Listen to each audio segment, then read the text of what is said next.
Happy summer.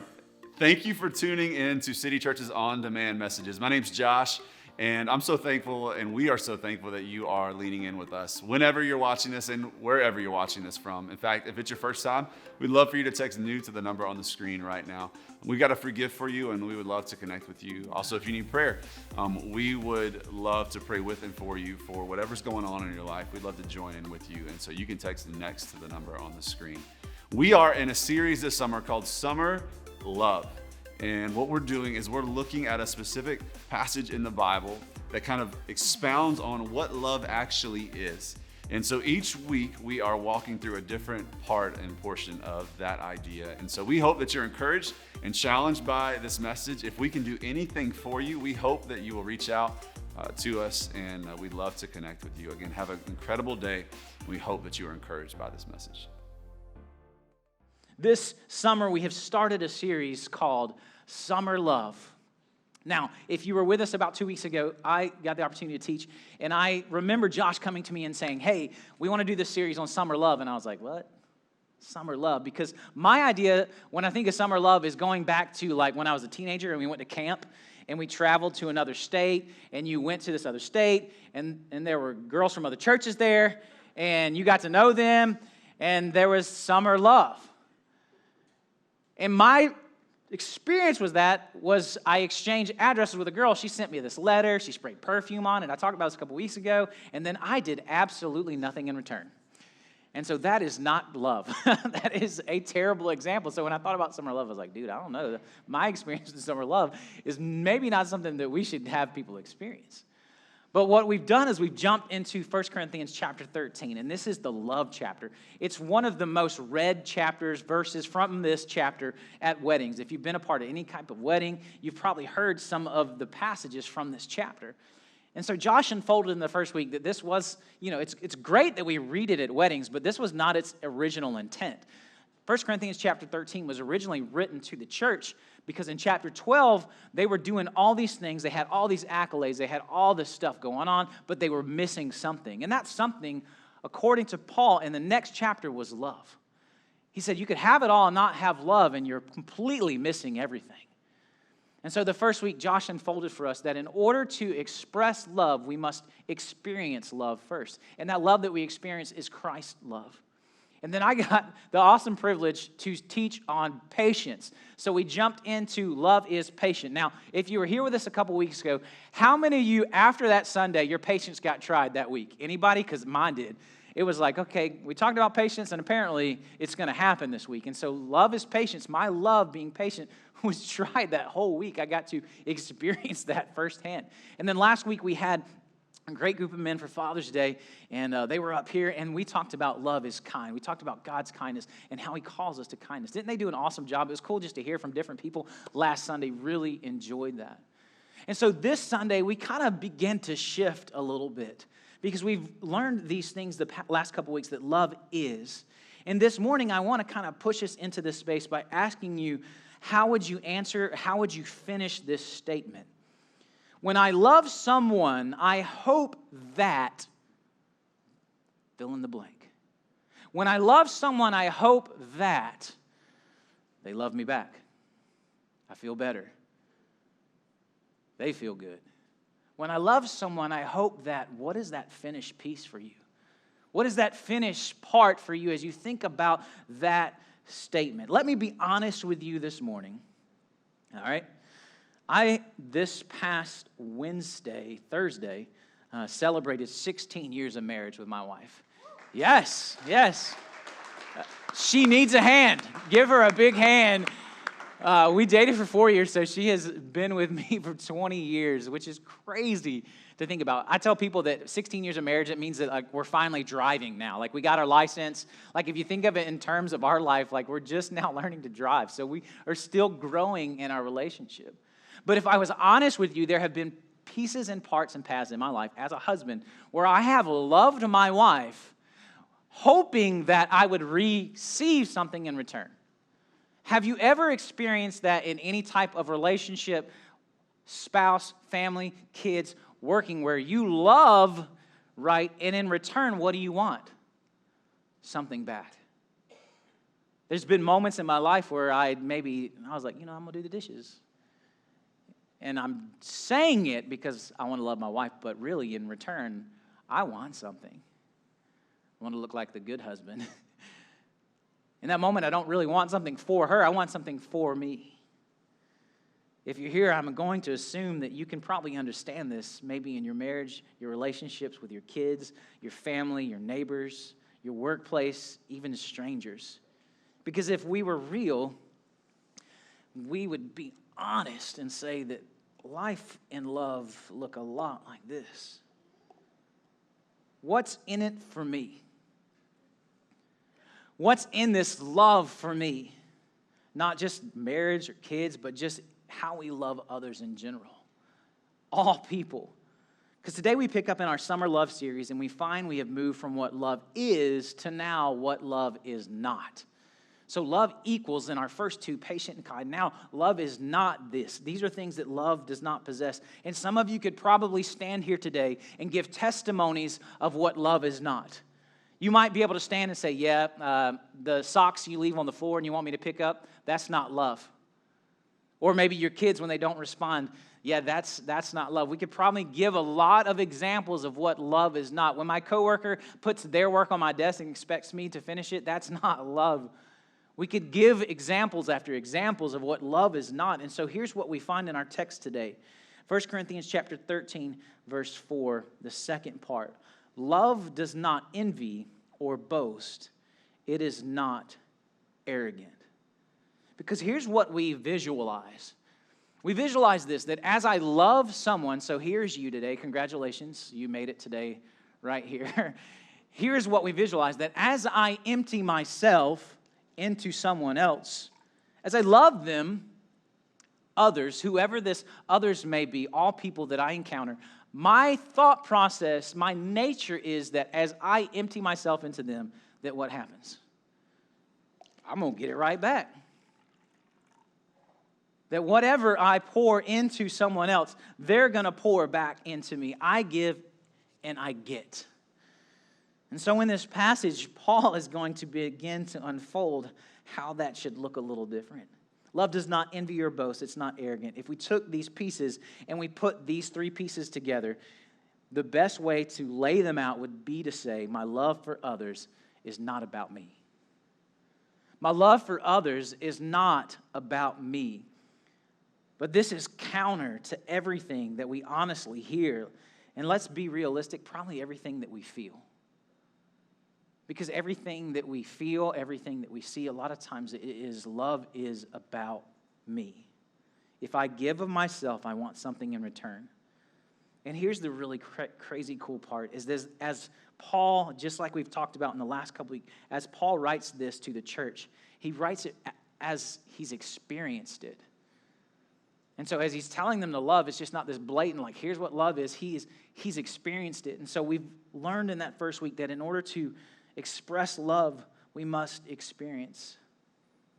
So the love that the author shares in Paul, he brings this love up in Philippians, and he talks to the church about what this love looks like. So the question is, if love is not about me, then what is it about? And so in Philippians chapter 2, Paul gives us this incredible example. And in verse number 5, right at the beginning of this passage, he says, have this mind among yourselves. And so I just want to say that in this moment, he's talking to followers of Jesus. He's talking to those that are a part of following Christ, those that would call themselves Christian. And so if you're here this morning and don't know Jesus, we are so thankful that you're here with us today. And here in a second, you're going to see what this looks like, and you're going to be able to celebrate, hopefully personally, what Jesus does. And so it says, have this mind among yourselves. And here's the mind that we have. The rest of that passage is this, which is also in Christ Jesus. It's funny, right, that Paul is laying this out to the church, and followers of Jesus, he's saying, listen, this is what you should look like. Jesus. You should look like Jesus. Have the same mind as Jesus has. And here's the mind of Jesus. Here's the life of Jesus laid out. This is so big in verse 6 through 8. Who, and that who is Jesus from verse 5, though he was in the form of God, did not count equality with God a thing to be grasped, but emptied himself, He emptied himself by taking the form of a servant, being born in the likeness of men, and being found in human form. He humbled himself, emptied. He humbled himself by becoming obedient to the point of death, even death on a cross. We could stop. We could just stop right here. And this would be just plenty enough. Some of you are like, yeah, that sounds good. I might get to the lunch before the lunch crowd. We could stop because this is a beautiful thing. This is the mind of Christ, that he would love by emptying himself and humbling himself. So have this mind. This is the love that Paul is talking about, that we would have this mind just like Christ. There's two words in there that to me that are so big. He emptied himself and he humbled himself. So when we think about who Christ is and we think about what he's done, here's what he does. It's Jesus and here's you. According to this passage, Jesus empties himself. Done. He's not over here saying, hey, come on, need some of that back. He's there. He's done. He's emptied himself for you. This is where he sits. This is the mind of Christ, that he emptied himself for you. And here's the crazy thing, is this is all of you. This is the past. This is the present. This is that time yesterday when your kids just got on your nerves and you thought some things. Or this morning when your wife was like, you need to hurry up. And you were like, oh man. Those things, the moments when you doubted who God is, emptied himself still. The moments where you feel like you're not worth it. That I can't measure up. He still emptied himself. This is who Jesus is. This is the mind of Christ that we get to see and that we are called to live out. These are not words that we would more than likely want to attach to how we want to feel, to be emptied or to be humble. I don't think, maybe this morning you were spending time with God and you prayed, God, would you empty me? But I would say for the most part that many of us did not start our day or any day this week and say, today I want to feel like I have emptied myself. I want to be humble today. Maybe you did, and that's incredible that maybe you spent that time with God. But I would say for the most part, we'd not start our day with that mindset of let me be emptied, let me be humble. Today, that's what I want to be. But Paul says, have this mind just like Jesus. We have talked about experiencing that love before we can express it. Listen, Jesus loved you by emptying himself. He loved you by emptying and humbling himself. Think on it for a moment. For you, for me, for every person in this room, outside of this room, he emptied himself and he humbled himself. So as we think of that for this moment, of what Jesus has done, I think it helps us better understand how love does not envy, how love does not boast, how love does not become arrogant, because we see the mind, the opposite of that, of who Christ is. And so in 1 Corinthians chapter 13, verse 4 in the beginning, love does not envy. Love does not envy. It is not jealous. This is the look what they have and I don't have kind of love. This is that moment when you're scrolling through and you're like, oh, that Instagram page, you're like, oh man, those guys have all the good stuff. But we say we love them. Love is not jealous. Did you know that envy and jealousy is one of the most least productive things? Like, it's just not productive to sit around and be jealous of other people's things. It accomplishes nothing. Listen to words that maybe you or I know that I've spoken. I love them, but I can't believe they got that job over me. I love them, but I'm pretty sure they don't deserve that. I love them, but how in the world did they get that stuff? It is a love with a but. I love you, but how? It has this attachment to it. Truthful question. How much time do you spend scrolling through social media and saying that? Man, I can't believe that they whatever. And I don't, whatever. See, because at the end of jealousy is really what? Me. What I don't have. What I don't look, what I don't, all the things, it's me. I'm at the end of it. At the end of jealousy is me. The end of jealousy is you. Maybe this has happened before. Maybe you've been in a situation and you're trying to get someone's attention. Maybe it's your spouse. Maybe work. Maybe kids. Maybe whatever it might be. You're trying to get their attention and and you're talking to them and they pay no attention to you. And all the wives said, amen, right? Have you been in that space before? I know my wife has been like, I've called your name like 8 times. What? I didn't hear you say anything. But how many times have you been on that space where you're trying to get someone's attention, you're trying to talk to them, they don't pay attention, and you walk away and you say, they never listen. They never listen. Now, you've already probably more than likely, I'm not saying that maybe you are in a situation in some kind of relationship and they never listen, but for the most part, you've already started to work up a lie in your mind. Why? Because you're jealous. You're jealous of whatever is taking their attention and you're not getting it. There's been moments where I've been in that place and my wife is doing something and I'm like, come on, what are you doing? And what she's doing is an important thing. And then I lose what we talked about a couple weeks ago, which was patience. And so jealousy has begun to unfold and stir up this space where I am truly focused on myself. That's what jealousy does to us and to our hearts. If love is not jealous, then what is it? This is it right here. This is how we escape jealous love. Jesus' love for you is not dependent on whether you keep up with others or not. Jesus' love for you is not conditional based on what you have and how you keep up with others. And so if I'm supposed to have the same mindset as Christ, then my love looks exactly like that. My love is not based on what someone else has or what they don't have.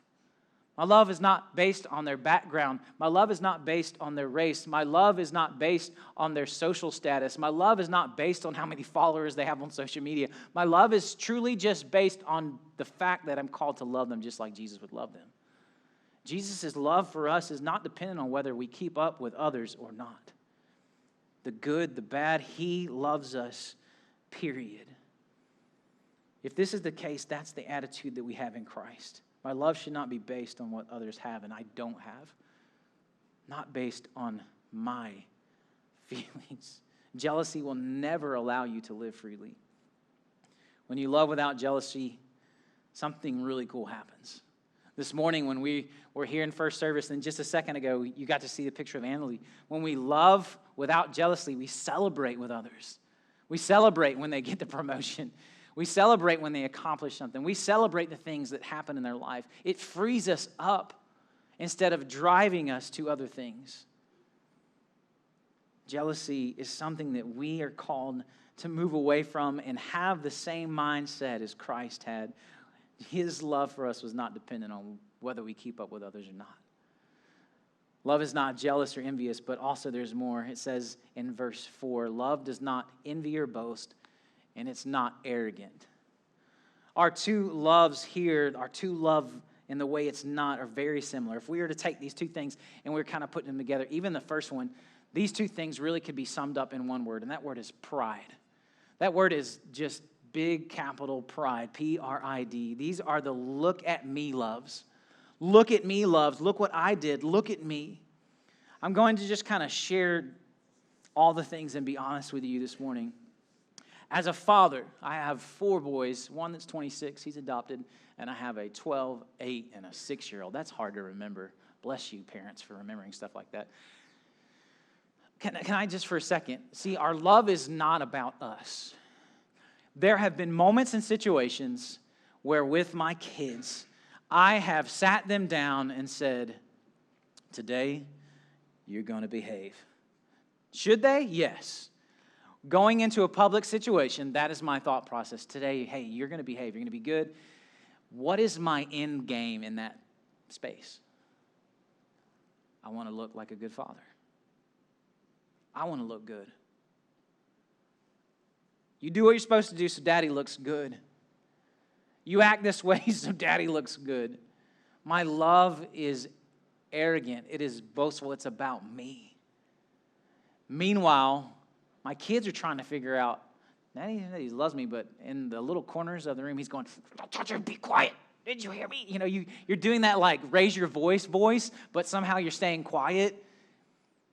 I'm using my kids and telling them I love them, but ultimately I'm trying to receive something myself. It's prideful. It's a love that is prideful. See, a love that is prideful, a pastor said this, a love that is prideful is pride looking for glory by the appearance of love. When we have prideful love, it's this appearance that's really looking for glory in itself. I don't think ever in history of the world have we all been able to possess this kind of prideful love, because we can show everyone how much it looks like we love each other through social media. And everyone can look at the pictures and say, man, they all really love each other. You can tell by the pictures. But meanwhile, the people in the pictures know the truth. But it's easy for us to put them out there because we want people to think that I love. I'm not telling you to stop posting pictures of your toes, the beach, or your food, or your cats. I don't know why you got cats, but your cats. Things are the devil, man. Someone's got to agree with me on that out there. I got bit by one as a kid and never been the same, so. I think that as we look at this, we need to understand, never in history probably have we been able to just boast more about love so we look good ourselves. Man, Jesus' love was not that way. Let's read it again. Christ-like love is not a give and take. Philippians 2:6-8. Who, that's Jesus, though he was in the form of God, did not count equality with God a thing to grasp, but he emptied himself by taking the form of a servant, being born in the likeness of men, and being found in human form. He humbled himself by becoming obedient to the point of death, even death on a cross. Here's the way that we escape love that is prideful. Listen, my love doesn't need to be about me because Jesus' love for me was enough. My love for others does not need to be about me because I am full and complete in Jesus. I don't need anything but Jesus. He is enough. Can I tell you in this room, if you're looking for more in your spouse, if you're looking for more in your kids, if you're looking for more in your workplace, if you're looking for more in your friends, if you're looking for more in whatever it may be, if Jesus is not the solution to that, then you will continue to look. You will continue to have pride. What can I get from this? Because I need something, because we're missing that Jesus is enough.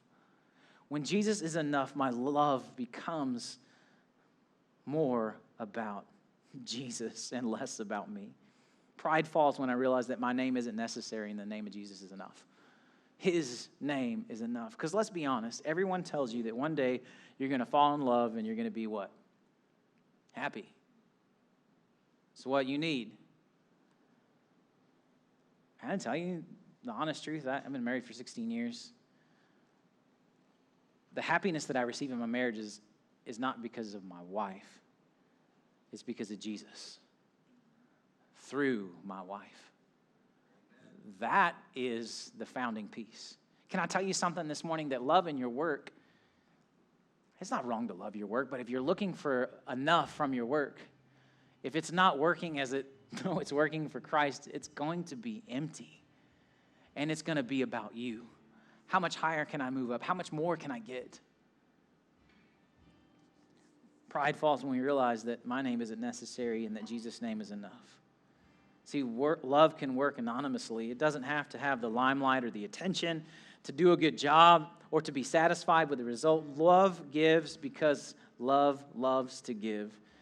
Not out of the sense of praise, but just simply to love, just like he loved us. There's this funny thing that happens. You've done it. You're saying, Warren, how do you know I've done it? My kids will come up to me and they'll do something really nice. They'll say something nice or they'll clean up something, and then what follows after that is the reality of all of our lives. For instance, the other day, my little guy, he's 6, he comes up and he goes, Daddy, I love you. And I was like, oh, dude, thanks so much, man. Can I have a cookie? Yeah, you can. Sure. It's honestly how we live, is it not? See, Jesus did something completely different. There's this thing he does for us. You say, Warren, what do you mean? Well, this beautiful thing happens. See, you and me, like constantly looking to fill ourselves up. How do I do that? How? It says Jesus emptied himself for us. Boom. Did it. The cool part, Jesus never runs out. He's got plenty to spare. And so when we fill ourselves with Jesus, this really cool thing happens. I just showed someone Jesus because I emptied myself first, filled myself with Jesus, and now I'm emptying myself for someone else. Jesus said, that's awesome. Check this out. Boom. It's okay, because what happens is Jesus got more. I got a whole baptistry right here, so we're going to be here for a long time, guys. Jesus is going to just... You say, Warren, I think this is great, but you don't understand the people in my life. Jesus gives us this crazy cool verse in Luke 6:32. He says, if you love those who love you, what benefit is that for you? In other words, if you're just loving to receive love, there's no benefit. This is even sinners love those who love them. I am a sinner. He's saying that he's trying to tell us that, hey, if you're claiming me, if you're claiming Jesus, you love by emptying yourself. And as you do that, there's this incredible joy that happens because Jesus is right there to fill us back up. And Jesus never runs out. You're like, you ran out, Warren. You're wrong. Jesus never runs out, guys. Man, we're fearfully and wonderfully made by a wonderful God. We need to remind ourselves of that love and value we possess. Instead of searching for a way to be labeled as great, let's look for a way to make Jesus great. You see, because here's how we beat this. Here's how we do this. It's through Christ, and here's what it looks like. Love is emptying ourselves like Jesus emptied himself for us so that others see Jesus. That's the end game. That as I empty myself, people see Jesus. That as Jesus is emptied into my life, that as I empty that into others, they're seeing the love of Jesus. My coworkers, my kids, my spouse, my friends, my neighbors, the stranger that I meet at Kroger, it always happens. Even if they're doing coupons, I still should love, right? Love is emptying ourselves like Jesus emptied himself for us so that others see Jesus. Love is about others knowing Jesus. So how do we defeat jealousy, pride? We remember what Jesus has done for us. And then we show people what Jesus has done for us. Jesus had that mindset, and that's the mindset we possess. So the end game for love, what I receive in return is more of Jesus and Jesus being seen by others.